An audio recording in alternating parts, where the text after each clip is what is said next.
तो student direction of dipole movement निकालने के लिए इन फिजिक्स हम मैथमेटिक्स का यूज़ करेंगे, ठीक है।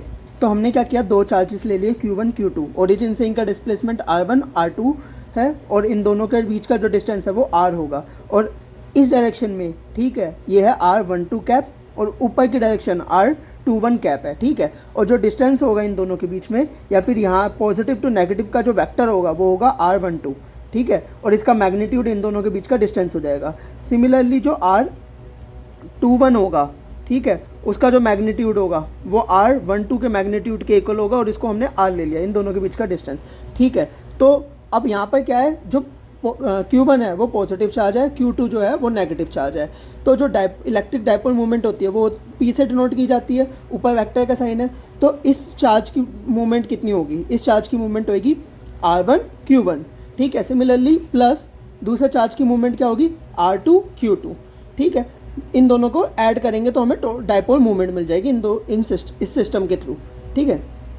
तो R1 तो R1 है, Q1 की वैल्यू क्या है, Q है, और Q2 की वैल्यू क्या है, माइनस Q है, ठीक है। तो यहाँ पर माइनस का साइन आ गया, ओके। यहाँ से Q कॉमन आ जाएगा तो ब्रैकेट में क्या रह जाएगा, R1 माइनस R2, ओके।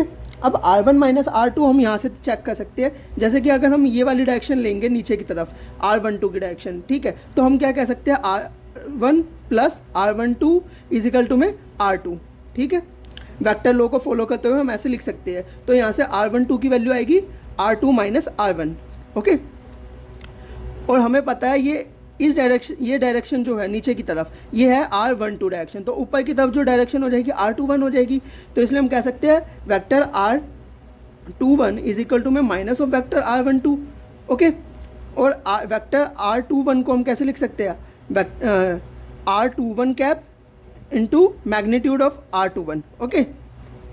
चलिए, और R21 क्या है हमारा, R के इक्वल है, तो हम R21 वेक्टर को हम क्या लिख सकते हैं, R21 कैप, ओके। तो यहाँ पर वेक्टर R21 है, तो यहाँ पर हम R21 को रिप्लेस कर सकते हैं R21 कैप से। तो रिप्लेस करेंगे तो जो हमारी डायपोल मूवमेंट की डायरेक्शन आएगी वो क्या आएगी, R21 कैप, और R21 कैप क्या है, ऊपर की तरफ, और इसकी डायरेक्शन क्या है, नेगेटिव टू पॉजिटिव। तो इससे हम हमारा यहाँ प्रूव हो गया कि जो डायपोल मूवमेंट की डायरेक्शन है वो नेगेटिव टू पॉजिटिव होती है इन फिजिक्स। और